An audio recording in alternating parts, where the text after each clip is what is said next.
Donc, on poursuit dans les nouvelles assez particulières. Bon, ici, on a l'Université nationale australienne, un professeur des études stratégiques qui prédit une guerre en Asie de l'Est. Alors, on parle évidemment de ces fameuses îles dont se disputent le Japon et la Chine, ainsi que Taïwan. Alors ça, c'est un dossier absolument chaud aussi. On en parle plus ou moins dans les médias.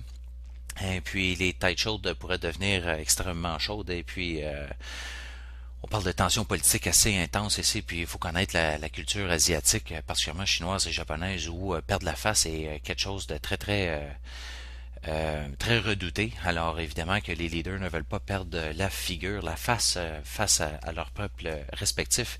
Et puis ben on s'est retrouvé avec des incidents assez inquiétants, particulièrement dont le 10 janvier, où on a eu des jets militaires chinois et puis japonais qui ont pris l'assaut des airs simultanément.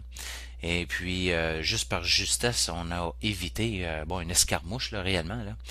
Et on se retrouve avec les États-Unis qui sont derrière, évidemment, et puis liés par un traité de défendre le Japon si le Japon est attaqué. Et la Chine qui se retrouve avec la Chine qui se retrouve de l'autre côté de la ligne avec la Corée du Nord. Alors, imaginez un peu qu'ils viennent d'ailleurs de faire un autre test nucléaire. Vous voyez un peu là un conflit potentiel là, qui pourrait nous péter à la figure là, au niveau mondial. Là, c'est assez particulier là. Donc, ce fameux professeur qui s'appelle Hugh White a commenté en disant, bien brutalement là, ne soyez pas surpris si les États-Unis et le Japon vont à la guerre contre la Chine la prochaine année. Euh, il a décrit ceci dans sa colonne le 26 décembre 2012 dans le journal du Sydney Morning Herald. Alors, écoutez, c'est assez particulier, effectivement. Là, c'est une situation difficile parce qu'on se dispute ces îles-là et puis on sait qu'il y a des gisements pétroliers assez importants. Et puis là, Taïwan est embarqué dans la dispute aussi. Alors, écoutez, on a des navires de guerre qui ont été mis en place dans les eaux. Et puis là, écoutez, réellement, là, on frôle, si vous voulez, l'étincelle qui pourrait mettre feu aux poudres, là, réellement assez facilement, là. Donc, le problème, évidemment, c'est que les États-Unis sont engagés militairement.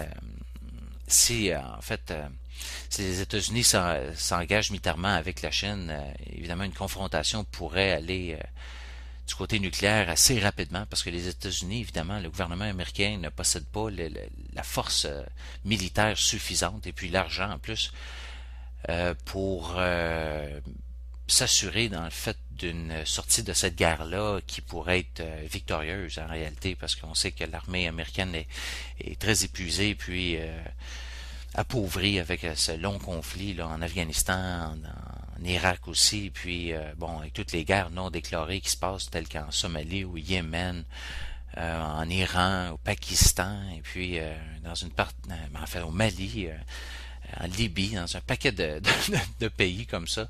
Donc, après ça, parlez-nous du fait que, parlez-nous, essayez de nous faire croire qu'on n'est pas déjà dans une troisième guerre mondiale, là, réellement. Là.